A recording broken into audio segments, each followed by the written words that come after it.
नमस्कार दोस्तों, स्वागत है आप सभी का हमारे इस चैनल द अंशु वॉइस पर। दोस्तों, अगर आप भी अपनी लाइफ में कुछ नया सीखने की चाह रखते हैं तो इस चैनल को अभी सब्सक्राइब कर लें।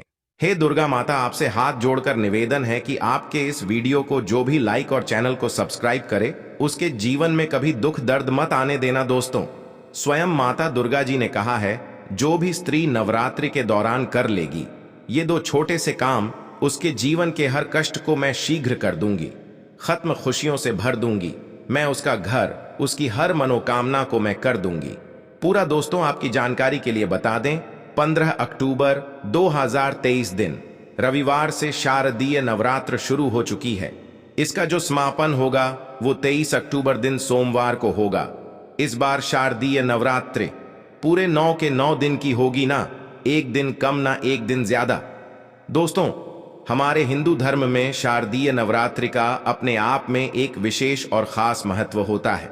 वैसे तो एक साल में 4 नवरात्रियां पड़ती है और हर नवरात्रि में माता दुर्गा जी स्वर्ग से धरती पर वास करने आती है, परंतु शारदीय नवरात्रि में माता दुर्गा जी हाथी पर वास करके धरती पर वास करने। ध्यान रखिएगा, वेद पुराण में साफ साफ लिखा हुआ है, जब भी माता रानी जी धरती पर वास करने आती है उन्होंने सिंह को वाहन के रूप में ना लेकर के हाथी को अपने वाहन के रूप में लिया हुआ है। तो ये धरती के लिए बहुत ही शुभ संकेत होता है और ऐसा समय भक्तों के जीवन में खुशहाली लेकर के आता है। दोस्तों, एक साल में 4 नवरात्रियां पड़ती है, परंतु हमारे हिंदू धर्म में नवरात्रि सबसे ज्यादा फलदायी नवरात्रि होती है, क्योंकि इस दौरान माता रानी जी बहुत ही ज्यादा प्रसन्न मुद्रा में होती है, अपने दोनों हाथों से अपने भक्तों पर कृपा बरसाती हैं और शारदीय नवरात्रि के दौरान की गई पूजा साधना क्रिया कभी भी खाली नहीं जाती है। इस दौरान कोई भी व्यक्ति यदि माता रानी जी के लिए व्रत रखता है, पूजा पाठ करता है, तो उस व्यक्ति के लिए स्वर्ग के दरवाजे खुल जाते हैं और माता रानी जी की असीम कृपा उस व्यक्ति पर सदैव बनी रहती है। दोस्तों, शास्त्रों में वर्णित है कि शारदीय नवरात्रि के दौरान यदि कोई भी इंसान माता रानी जी की विधि विधान से पूजा पाठ कर लेता है तो उस व्यक्ति के जीवन का हर कष्ट जन उसे नष्ट हो जाता है और माता रानी जी के आशीर्वाद से उस व्यक्ति के जीवन में उसको धन सुख वैभव ऐश्वर्य की प्राप्ति होती है। दोस्तों, हमारे शास्त्रों में, हमारे वेद पुराण ओम में माताओं के लिए, बहनों के लिए शारदीय नवरात्रि के दौरान कुछ ऐसे उपायों के बारे में बताया गया है जो यदि माताएं बहनें शारदीय नवरात्रि के दौरान सही मुहूर्त पर विधि विधान से कर लें, जिसके बारे में आज के इस वीडियो में हम आपको बताने जा रहे हैं, तो ऐसी महिलाओं को, ऐसी कन्याओं को शीघ्र ही माता रानी जी का वो वरदान और वो आशीर्वाद मिल जाता है, जिसके पश्चात उनके जीवन के हर प्रकार की परेशानी खत्म हो जाती है और माता रानी जी के आशीर्वाद से उनके जीवन में अपार खुशियां ही खुशियां आती हैं। देखिए दोस्तों, वेद पुराण में तो साफ साफ यहां तक लिखा हुआ है कि यदि किसी भी नवरात्र के दौरान माताएं बहनें माता रानी जी को सच्चे दिल से पुकारती है तो माता रानी जी उनके घर पर अवश्य जाती हैं। उनकी केवल एक पुकार पर ही उनके जीवन के हर कष्ट को जड़ से नष्ट कर देती है।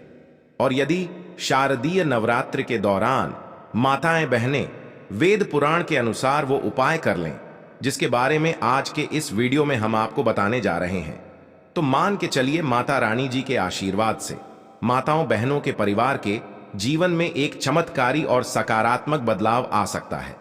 दोस्तों, चाहे आप पुरुष हैं चाहे महिला है, आज के इस वीडियो को बहुत ध्यान से लास्ट तक, अंत तक बिना भगाएं देखिएगा, क्योंकि आज के इस वीडियो में हम जानकारी आपको वेद पुराण के अनुसार देने जा रहे हैं और यदि आपने इस जानकारी को प्राप्त करके नवरात्रि के दौरान 2-4 मिनट का समय निकाल करके उन उपायों में से एक भी उपाय कर लिया, जिसके बारे में आज के इस वीडियो में हम आपको बताने आ रहे हैं, जिसके बारे में हमारे वेद पुराण ओम में शास्त्रों में लिखा हुआ है, तो आप अपने जीवन की कितनी ही बड़ी समस्या में फंसे हो, कितने ही बड़ी दुख का सामना कर हो और कितने ही बड़े कष्ट आपके जीवन में हो, माता रानी जी के आशीर्वाद से आपके जीवन की हर प्रकार की दुविधा से आपको अवश्य मुक्ति मिल जाएगी।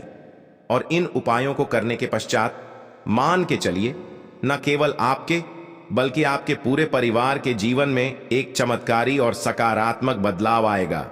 फिर हम आपको इस वीडियो में बताएंगे कि नवरात्रि के दौरान वो कौन सी ऐसी 2 चीजें हैं जो यदि किसी भी घर की महिला कन्या कर लेगी तो मान के चलिए माता रानी जी की असीम कृपा उस महिला पे, उस कन्या पर सदैव बनी रहेंगी। माता रानी जी के आशीर्वाद से वह महिला, वह कन्या अपने जीवन के हर प्रकार के कष्टों से मुक्ति और इसके जीवन में माता रानी जी के आशीर्वाद से उसको बहुत एक सुखों की प्राप्ति होगी।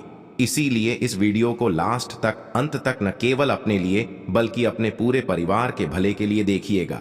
और यदि आप चाहते हैं कि माता रानी जी की कृपा सदैव आपके और आपके परिवार पर बनी रहे, माता रानी जी के आशीर्वाद से आपके जीवन में धन की वर्षा हो और आपको कभी भी अपने जीवन में किसी भी प्रकार की परेशानी का सामना ना करना पड़े, माता रानी जी की कृपा से आपके घर की बरकत हो, आपके घर की उन्नति हो, तो दोस्तों पूरी सच्ची श्रद्धा और पूरे विश्वास के साथ कमेंट बॉक्स में जाइए और शीघ्र नारा लगा दीजिए, जय माता दी, जय माता रानी जी की। और यदि आप माता रानी जी के सच्चे भक्त हैं तो इस वीडियो को लाइक करना मत भूलिएगा और एक काम कीजिएगा, कमेंट बॉक्स में अपनी राशि भी डाल दीजिएगा। आपकी राशि के अनुसार कोई भी ऐसा उपाय होगा जो शारदीय नवरात्रि के दौरान आप करके लाभ पा सकते हैं, वो आके हम आपके कमेंट के रिप्लाई में बता देंगे। परंतु आपसे हाथ जोड़ करके निवेदन था, वीडियो लाइक करना मत भूलिएगा। तो यदि आप महिला हैं, यदि आप कन्या हैं, तो कुछ ऐसी गलतियां हैं जो वेद पुराण के अनुसार आपको शारदीय नवरात्रि के दौरान भूल कर भी नहीं करना चाहिए, वरना माता रानी जी आपसे रुष्ट हो जाएंगी और कभी भी आपके घर पर वास करने नहीं आएंगे। तो वो कौन सी गलतियां हैं जो आपको शारदीय नवरात्रि के दौरान नहीं करनी चाहिए? तो सबसे पहले तो आप इस बात का ध्यान रखिएगा, यदि आप अपने घर पर कलश स्थापना करने जा रही है, यदि आप अपने घर पर माता रानी जी के लिए अखंड ज्योति जलाने जा रही है, या आप माता रानी जी के लिए चौकी लगाने जा रही है, तो इस बात का ध्यान रखिएगा, कभी भी माता रानी जी की अखंड ज्योति को बुझाने मत दीजिएगा।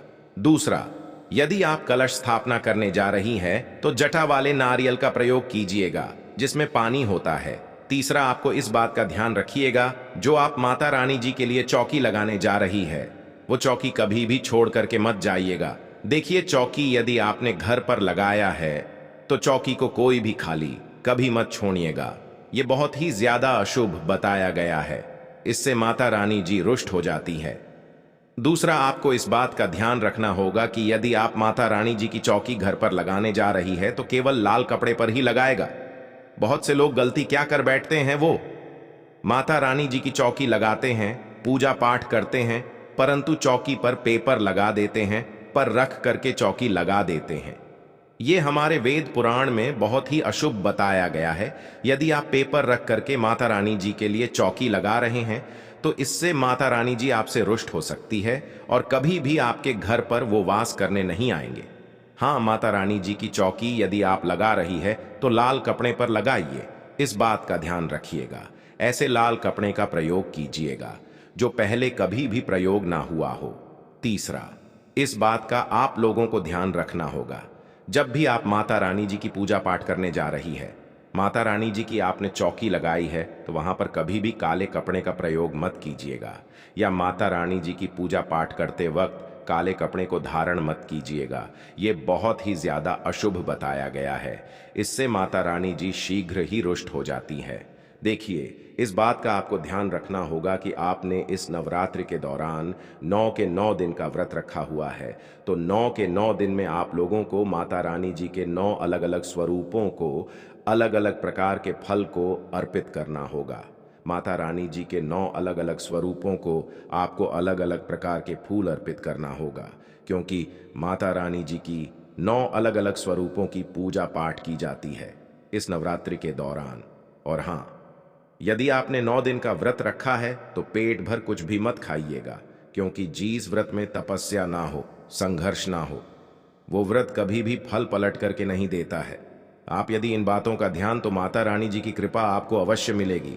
नवरात्रि के पूरे 9 के 9 दिन में घर में किसी भी व्यक्ति को नाखून काटने दीजिएगा, नाखून काटने वाली मशीन का प्रयोग करने दीजिएगा। ये बहुत ही ज्यादा अशुभ बताया गया है। इसी प्रकार से आप लोगों को इस बात का ध्यान रखना होगा कि माता रानी जी की पूजा में किसी भी तरीके के चमड़े की चीज का प्रयोग मत कीजिएगा। देखिए, होता क्या है, बहुत सी माताएं बहनें नवरात्रि का जो व्रत रखती हैं वो माता रानी जी के मंदिर जाती है, चौकियों पर जाती है। तो आप लोग इस बात का ध्यान रखिएगा, कृपया करके आप लोग कभी भी माता रानी जी के पंडाल पर जा रही हैं तो आप किसी भी चमड़ने वाली चीज का प्रयोग मत कीजिएगा। जैसे पर्स हो गया, बेल्ट हो गई, चप्पलें हो गई, चमड़ने वाली चीजों से आप लोगों को दूर रहना होगा। इस बात का आप लोगों को विशेष करके ध्यान रखना होगा। और आप लोगों को इस बात का ध्यान रखना होगा कि यदि आप नवरात्रि के 9 दिन का व्रत रख रही हैं तो कृपया करके दोपहर में सोएगा नहीं। नवरात्रि के 9 दिन कभी भी दोपहर में सोया नहीं जाता है। यदि आपने व्रत रखा है तो ये कुछ ऐसी बातें हैं जिनका यदि आप लोग विशेष करके ध्यान रखेंगे तो आपके जीवन में आपको किसी भी प्रकार की परेशानी का सामना नहीं करना पड़ेगा और माता रानी जी की आपको कृपा भी मिलेगी। आपके व्रत का पलट करके आपको करोड़ों गुना लाभ मिलेगा। अब वो कहां से है जो आप व्रत के दौरान यदि करेंगी तो माता रानी जी का आपको आशीर्वाद मिलेगा। तो सबसे पहले आपको इस बात का ध्यान रखना होगा कि यदि आप माता रानी जी के लिए 9 दिन का व्रत रखने जा रही हैं तो आपको लाल कपड़े पहन करके माता रानी जी की पूजा करनी होगी। देखिए, माता रानी जी को लाल रंग बहुत ही प्रिय है। यदि लाल रंग का प्रयोग करते हुए आप माता रानी जी की पूजा पाठ करेंगी तो आपकी पूजा सिद्ध भी हो जाएगी और आपका पूजा का पलट करके आपको करोड़ों गुना लाभ मिलेगा। दूसरा, आपको इस बात का विशेष करके ध्यान रखना होगा, जब भी आप माता रानी जी के लिए पूजा पाठ करने जा रही हो तो पूजा पाठ करने से चौकी के पास थोड़े से गंगा जल का छिड़काव कर दीजिएगा। गंगा जल का छिड़काव करने के पश्चात ही माता रानी जी की पूजा पाठ कीजिएगा। यह बहुत ही ज्यादा शुभ बताया गया है। तीसरा, यदि आप माता रानी जी की पूजा में माता रानी जी को लाल गुड़हल का फूल अर्पित करती है तो यह बहुत शुभ बताया गया है। देखिए, लाल गुड़हल का फूल जो होता है वही एक ऐसा फूल होता है जो माता रानी जी के 9 अलग अलग स्वरूपों को एक साथ अर्पित किया जा सकता है। तो माता रानी जी की पूजा में यदि आप लाल गुड़हल के फूल का प्रतिदिन उनको अर्पित कर रही है तो माता रानी जी के 9 अलग अलग स्वरूपों का आपको आशीर्वाद मिलेगा। देखिए, यदि आप अपने व्रत के दौरान में सीताफल का प्रयोग करेंगे, इससे माना जाता है कि माता सीता जी का आपको असीम आशीर्वाद मिलता है। और माता रानी जी को यदि आप सीताफल अर्पित करेंगी तो इससे भी आपको माता रानी जी का आशीर्वाद मिलेगा। तो ये कुछ ऐसी चीजें थीं जिनका आपको ध्यान रखना है और नवरात्र के दौरान करना है और आपको माता रानी जी का आशीर्वाद भी मिलेगा, वरदान भी मिलेगा और आपके जीवन में आप बहुत खुश रहेंगे। आशा है कि आज की इस प्रस्तुति में बताई गई जानकारी आपको अच्छे से समझ आ गई होगी। वीडियो अच्छा लगा हो तो एक लाइक अवश्य कर दें। धन्यवाद वीडियो के अंत तक बने रहने के लिए।